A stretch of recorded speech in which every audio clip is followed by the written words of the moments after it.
sólida como la tiza, líquida como el agua y gaseosa como el aire de esta probeta. Veamos cómo se mezclan los gases. Colocamos esta ampolla que contiene bromo en el interior de la probeta y la rompemos. Por el color notaremos que el vapor de bromo se difunde lentamente en el aire. Las imágenes tomadas en cámara rápida permiten acelerar el proceso 60 veces. En realidad, el bromo necesita 23 minutos en difundirse en el aire de la probeta. ¿Cómo es posible que una sustancia pueda pasar a través de otra? Consideremos el aire. La teoría cinético-molecular se basa en la suposición de que toda materia está constituida de diminutas partículas, en constante movimiento, llamadas moléculas. En un gas, las moléculas están muy separadas y se mueven con gran libertad.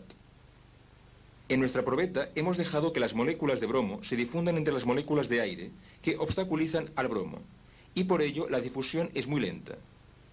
Si nuestra hipótesis es correcta, podremos hacer predicciones que concuerden con las observaciones.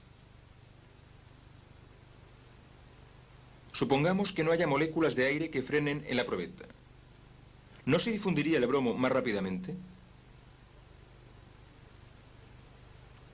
Probamos esta predicción extrayendo el aire. Ahora el bromo llena la probeta instantáneamente, como predecíamos. Supusimos que las moléculas están en movimiento. Para comprobarlo, introducimos humo en el aire y a través del microscopio vemos las partículas de humo en movimiento. Estas son golpeadas por las moléculas de aire que son demasiado pequeñas para poderlas ver. Este movimiento se llama movimiento browniano. Pero aunque las moléculas tienen un tamaño y peso muy pequeño, su número es infinitamente mayor de lo que podemos representar aquí. En 1 centímetro cúbico de aire hay tantas moléculas como granos de sal de mesa en un cubo de 1 kilómetro de lado.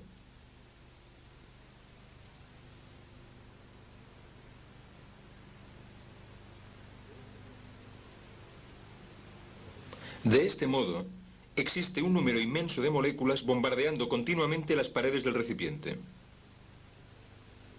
Lo ilustraremos con pequeñas esferitas en un cilindro con un émbolo móvil. Ponemos las esferitas en movimiento. Cada una muy ligera comparada con el émbolo, pero su velocidad y la frecuencia de sus impactos produce una presión continua suficiente para levantarlo.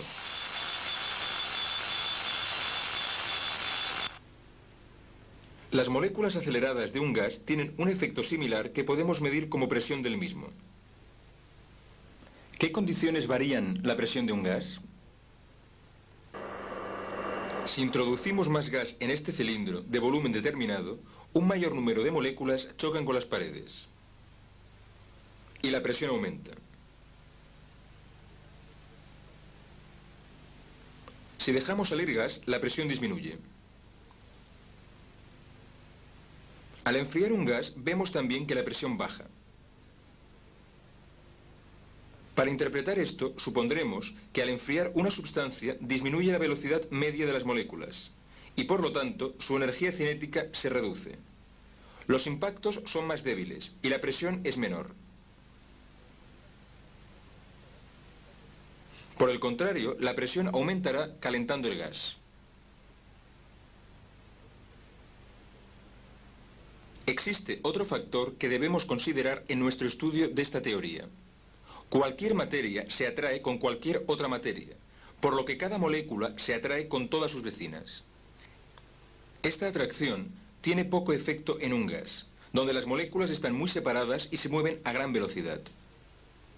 Podemos ver un efecto semejante con una bolita de acero moviéndose cerca de un imán. Esto afecta poco a la bolita, si pasa rápidamente, pero si reducimos su velocidad, el efecto aumenta. Si reducimos la velocidad de las moléculas de un gas al enfriarlo, la interacción aumenta, obligándolas a unirse y pasando a formar parte del estado líquido.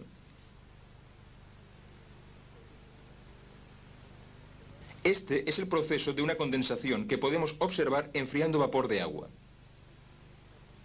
Un número determinado de moléculas ocupan en estado gaseoso un volumen mucho mayor del que ocupaban en estado líquido.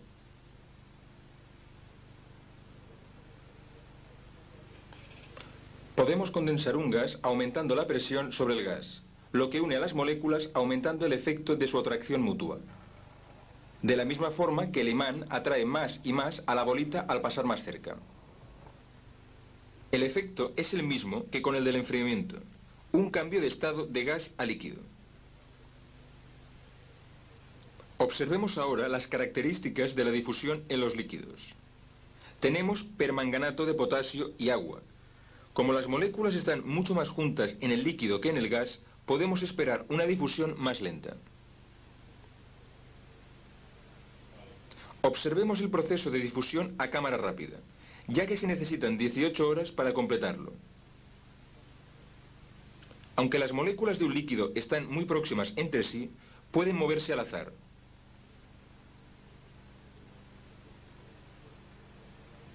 El movimiento browniano de las esporas suspendidas en el agua evidencia dicha capacidad. Se agitan constantemente al ser golpeadas por las moléculas del líquido. Ahora observaremos un cambio del estado líquido al sólido. Enfriamos este hiposulfito fundido y vemos que se forman cristales. Las moléculas del sólido no están necesariamente más próximas unas a otras que las del líquido, pero no pueden moverse al azar. Las fuerzas de atracción las mantienen unidas en una estructura fija. Obsérvese la forma simétrica de los cristales. Pero incluso en un sólido persiste algún tipo de movimiento que aumenta su amplitud al calentar el sólido, en este caso hielo. La energía cinética de las moléculas aumenta. Finalmente, el movimiento llega a ser tan enérgico que vence a las fuerzas de atracción. Ahora, las moléculas se mueven al azar y el sólido se ha convertido en líquido. Observemos que mientras el hielo se funde, la temperatura permanece constante en el punto de fusión, puesto que la energía calorífica que suministramos se consume para romper la fuerza de atracción. La energía cinética de las moléculas no aumenta. Solo cuando el hielo está fundido, la temperatura sube, si continuamos calentándolo. Otra vez, suspendemos esporas en el agua y vemos la aceleración del movimiento molecular al ir subiendo la temperatura de 20 grados centígrados a 70 grados centígrados. Algunas de las moléculas con más energía pueden liberarse de las demás al alejarse de la superficie del líquido.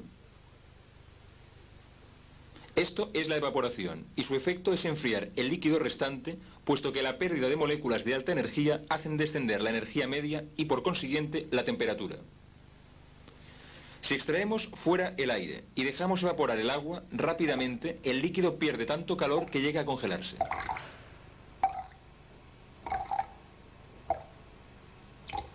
Volvamos al agua que estábamos calentando. La temperatura continúa subiendo hasta alcanzar el punto de ebullición. La energía cinética media de las moléculas es tan elevada que todas pueden evaporarse a la vez. Una vez más, la temperatura permanece constante durante el cambio de estado, ya que la energía calorífica se emplea para liberar moléculas. Ahora están muy separadas, moviéndose con gran libertad y velocidad. En condiciones normales podemos considerar nula la influencia de unas sobre las otras. Sólido, líquido, gas. Los tres estados de la materia parecen completamente diferentes en nuestros sentidos. Sin embargo, las diferencias que hemos visto se deben simplemente a movimientos moleculares distintos. La materia, en sus tres estados, puede considerarse compuesta de pequeñas partículas en movimiento. Esta es la suposición fundamental de la teoría cinético-molecular.